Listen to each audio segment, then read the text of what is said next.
Welcome to Sony's 5-minute classes. നമ്മളെല്ലാവരും rich ആവാൻ ആഗ്രഹിക്കുന്നു, സമ്പന്നരാവാനായിട്ട് ആഗ്രഹിക്കുന്നു.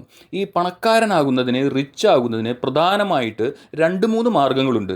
ഒന്നുകിൽ നമ്മൾ പണമിറക്കി ബിസിനസ് ചെയ്യുക, അല്ലെങ്കിൽ ലോട്ടറി അടിക്കുക, അല്ലെങ്കിൽ ഇൻവെസ്റ്റ് ചെയ്യുക. എല്ലാവർക്കും സാധിക്കുന്നതും എളുപ്പത്തിൽ ചെയ്യാവുന്നതുമായ ഒരു ഓപ്പർച്യൂണിറ്റിയാണ് ഇൻവെസ്റ്റ്മെൻറ്റ്, അതായത് നിക്ഷേപം.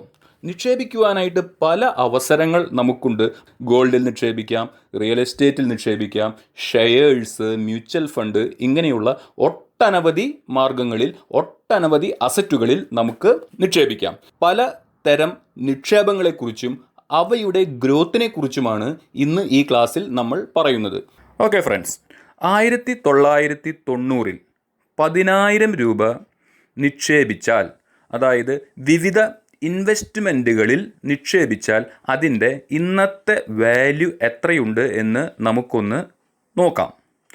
10,000 രൂപ ബാങ്ക് ഫിക്സഡ് ഡെപ്പോസിറ്റായി 1990 നിക്ഷേപിച്ചാൽ അതിൻ്റെ ഇന്നത്തെ വാല്യൂ ഏകദേശം 75,000 രൂപയായിരിക്കും. ഇനി ഗോൾഡിലാണ് 1990 10,000 രൂപ നിക്ഷേപിച്ചതെങ്കിൽ അതിൻ്റെ ഇന്നത്തെ വാല്യൂ ഏകദേശം 1,50,000 രൂപയായിരിക്കും. റിയൽ എസ്റ്റേറ്റിലാണ് 1990 10,000 രൂപ നിക്ഷേപിച്ചതെങ്കിൽ അതിൻ്റെ ഇന്നത്തെ വാല്യൂ ഏകദേശം, വിവിധ സ്ഥലങ്ങളിലെ റേറ്റ് അനുസരിച്ച് വ്യത്യാസമുണ്ടായിരിക്കാം, എന്നാലും 1990 10,000 രൂപ നിക്ഷേപിച്ച റിയൽ എസ്റ്റേറ്റ് നിക്ഷേപത്തിൻ്റെ ഇന്നത്തെ വാല്യൂ ഏകദേശം 2 ലക്ഷം രൂപയായിരിക്കും.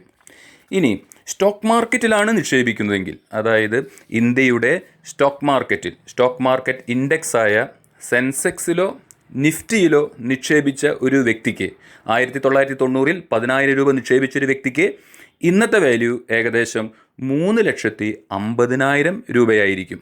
ഇനി അടുത്ത ഇൻവെസ്റ്റ്മെൻറ്റ് സ്റ്റോക്ക് മാർക്കറ്റിലെ ഒരു ഷെയറിലാണ്, അതായത് ഒരു കമ്പനിയുടെ ഓഹരിയിലാണ് നിക്ഷേപിക്കുന്നതെങ്കിൽ എന്തായിരിക്കും അതിൻ്റെ റിസൾട്ട് എന്ന് നമുക്ക് നോക്കാം. അതിനുവേണ്ടി നമുക്ക് ഇൻഫോസിസ് എന്ന കമ്പനിയുടെ ഓഹരിയുടെ കാര്യമെടുക്കാം.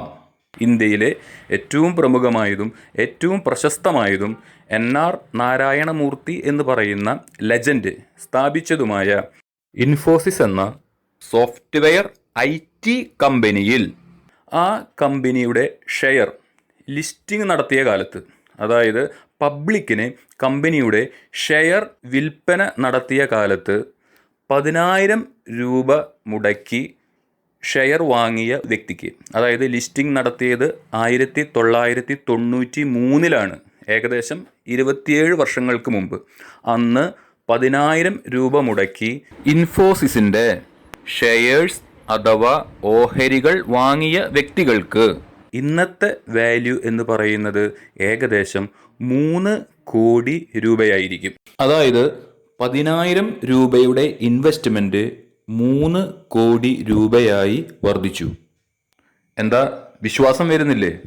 എങ്കിൽ ഗൂഗിളിൽ കയറി പരിശോധിച്ചോളൂ. പക്ഷേ ഒരു കാര്യം മനസ്സിലാക്കണം, ഇൻഫോസിസ് ഒരു നല്ല കമ്പനിയായിരുന്നു, നല്ല വ്യക്തികളായിരുന്നു ആ കമ്പനി നടത്തിയത്. പക്ഷേ ഇൻഫോസിസിൻ്റെ അതേ കാലഘട്ടത്തിൽ ലിസ്റ്റ് ചെയ്ത പല കമ്പനികളും പൊളിഞ്ഞു പോയിട്ടുണ്ട്, ഇൻവെസ്റ്റേഴ്സിന് വൻ നഷ്ടവും സംഭവിച്ചിട്ടുണ്ട്. അതുകൊണ്ട് നല്ല കമ്പനിയിൽ ദീർഘകാലത്തേക്ക്, 1-2 വർഷത്തെ കാര്യമല്ല പറയുന്നത്, ദീർഘകാലത്തേക്ക് നല്ല കമ്പനികളിൽ ക്ഷമയോടെ നിക്ഷേപിക്കുന്നവർക്ക് നല്ല റിട്ടേൺ ലഭിക്കുന്നുണ്ട് എന്ന് നമുക്ക് മനസ്സിലാക്കാം. അവസാനമായി ഒരു കാര്യം പറയാനുള്ളത്, എല്ലാത്തരം ഇൻവെസ്റ്റ്മെൻറ്റ്സും റിസ്ക് ഉള്ളതാണ്. സ്റ്റോക്ക് മാർക്കറ്റ് നിക്ഷേപം മറ്റ് നിക്ഷേപങ്ങളെക്കാൾ അല്പം കൂടി റിസ്ക് കൂടിയതുമാണ്. നമുക്ക് അനുയോജ്യമായ നിക്ഷേപം ഏതാണ് എന്ന് മനസ്സിലാക്കി, അല്ലെങ്കിൽ നിക്ഷേപങ്ങൾ ഏതാണ് എന്ന് മനസ്സിലാക്കി പഠിച്ച് നിക്ഷേപിക്കുക. അത് ബാങ്ക് FD ആവാം, സ്വർണമാവാം, റിയൽ എസ്റ്റേറ്റ് ആവാം, സ്റ്റോക്ക് മാർക്കറ്റ് ആവാം. Okay, thank you. Channel subscribe ചെയ്യാത്തവർ സബ്സ്ക്രൈബ് ചെയ്യുമല്ലോ.